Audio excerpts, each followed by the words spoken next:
Sejarah Istana Negara dan Istana Merdeka, Villa di Rindang, Weltevreden, ditulis oleh Indira Ardana Raiswari, dilansir dari tirto.id.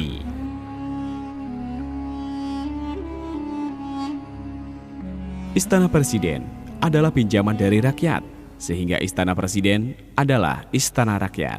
Demikian kata Dullah, pelukis Istana Presiden pertama, yang bertugas pada tahun 1950 hingga 1960.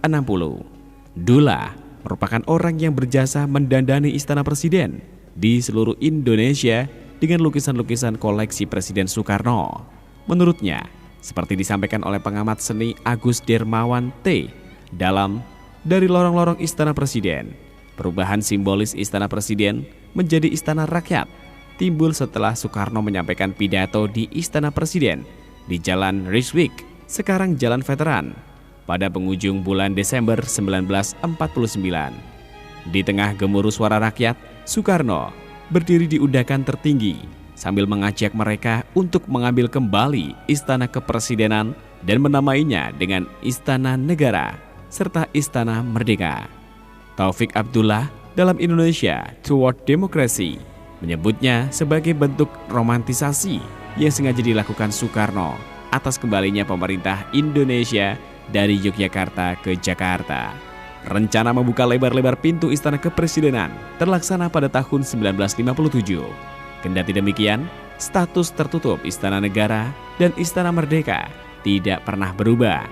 Sejak masa pemerintahan Soekarno hingga kini, dua bangunan bekas kantor pemerintah kolonial Belanda itu memang tidak memungkinkan dijadikan tontonan rakyat.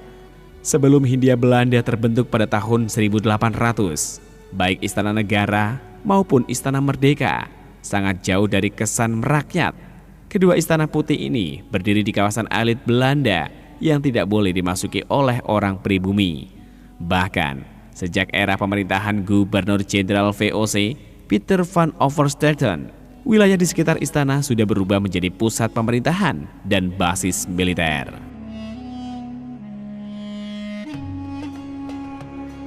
Kali Ciliwung sangat berkesan bagi orang-orang Belanda di negara koloni. Aliran airnya tenang, jernih, dan diapit bibir sungai yang lebar. Suasana ini mengingatkan mereka kepada kanal-kanal di Amsterdam. Pada pertengahan abad ke-18, Belanda mulai membangun rumah-rumah singgah bergaya Eropa di pinggir Kali Ciliwung. Pembangunan dipusatkan di sebelah selatan Benteng Batavia, sekarang Kota Tua. Seiring berdirinya dua pasar besar di Senen dan Tanah Abang pada 1733, orang-orang Belanda menjuluki kawasan ini dengan sebutan Weltevreden yang bermakna tempat yang memuaskan. Kawasan yang masih rindang ini kemudian ditetapkan sebagai kediaman baru orang-orang Belanda Totok. Mereka memilih meninggalkan Benteng Batavia yang dinilai telah sesak dan tidak layak huni. Sampai 1730, sudah ada sekitar 10.000 sampai 15.000 orang berdiam di kawasan ini. Susan Blackburn dalam Jakarta Sejarah 400 Tahun menjelaskan bahwa penyebaran penduduk Belanda keluar Benteng Batavia terjadi akibat buruknya sistem drainase kota. Pertambahan populasi berkontribusi terhadap penyumbatan kanal yang berdampak pada banjir besar di musim hujan. Kemunduran kota Batavia semakin dapat dipastikan semenjak wabah penyakit malaria mulai tidak terkendali pada pertengahan abad ke-18. Sejak tahun 1767, Weltevreden tidak lagi sekedar menjadi tempat peristirahatan luar kota bagi orang-orang Belanda. Kawasan tersebut dengan cepat menjelma menjadi permukiman, pusat bisnis, dan lokasi tamasya. Pembangunan yang sebelumnya tidak terarah mulai menjadi perhatian pejabat VOC.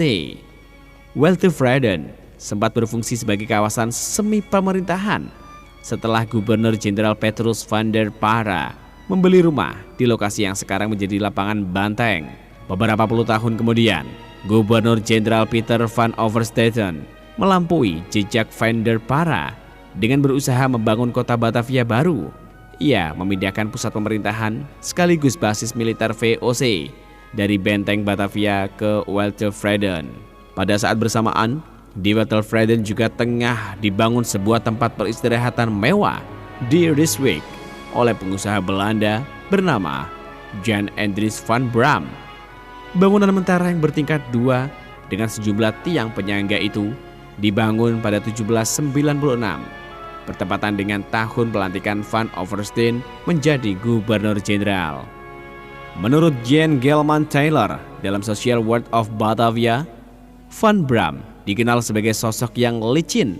Terlahir sebagai anak dari kapten kapal dagang, ia berhasil memikat hati putri seorang komandan VOC di Pasuruan dan naik ke tampuk kekuasaan.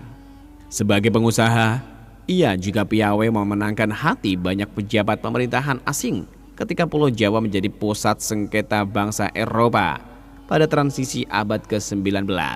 Salah satunya adalah Herman Willem Daendels, gubernur jenderal yang memerintah Hindia Belanda atas nama Perancis.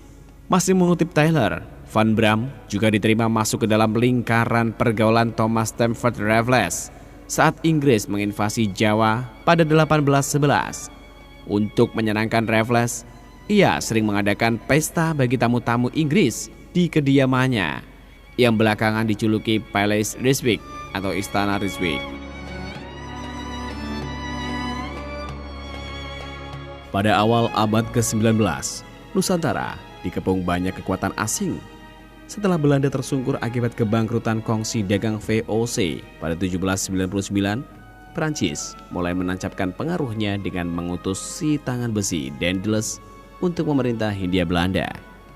Berdasarkan ringkasan sejarah singkat kota Jakarta yang dirangkum Bapeda ketika Van Overstraeten belum sempat menyelesaikan pembangunan markas besarnya, 12 batalion Prancis tiba di Pulau Jawa. Mereka kemudian ditempatkan di tangsi-tangsi militer yang dibangun di sekitar lapangan Banteng dan secara rutin melakukan latihan militer di lapangan Kerbau atau kini lapangan Monas. Daendels juga sudah mempersiapkan sebuah istana yang besar dan megah sebagai pusat pemerintahannya di Watervreden. Setelah merobohkan Banteng Batavia, ia membangun sebuah bangunan megah di sekitar lapangan Banteng. Namun istana idamannya belum juga selesai ketika terjadi transisi kekuasaan kepada Inggris. Kata Raffles dan pasukannya berhasil menduduki Batavia baru pada 1811. Ia menyita sebagian besar kediaman bekas pejabat VOC yang dekat dengan Daendels. Hanya kediaman Van Bram yang ia biarkan. Sebagai tuan rumah, Van Bram memang paling tekun menjamu tamu-tamu Inggris melalui serangkaian pesta di rumah mewahnya. Berkat kemurahan hati Van Bram, Raffles tampaknya jatuh hati pada Paleis Rijswijk. Buku Istana Presiden Indonesia mengisahkan bahwa Raffles lebih suka menghabiskan malam di Istana Putih itu ketika singgah di Batavia. Setelah era Raffles, Paleis Rijswijk dikenal sebagai tempat bermalam favorit para gubernur jenderal untuk mengadakan rapat, sehingga mendapat julukan Hotel Gubernur Jenderal. Fungsi Paleis Rijswijk berubah menjadi pusat pemerintahan pada masa Gubernur Jenderal Van der Capellen. Ia menjadikan rumah Van Bram itu sebagai kediaman sementara, sekaligus kantor melalui sistem sewa. Sebelum mengakhiri masa jabatannya, Capellen malah berhasil meyakinkan Van Bram untuk menjual rumahnya. Pada 1821, Paleis Rijswijk resmi menjadi kantor pemerintah kolonial Hindia Belanda. Pada tahun-tahun berikutnya, Paleis Rijswijk selalu dijadikan tempat pengambilan keputusan penting terkait tanah jajahan. Rapat-rapat yang menguraikan rencana ekspedisi militer Jenderal de Cook menumpas perlawanan Pangeran Diponegoro diadakan di gedung tersebut.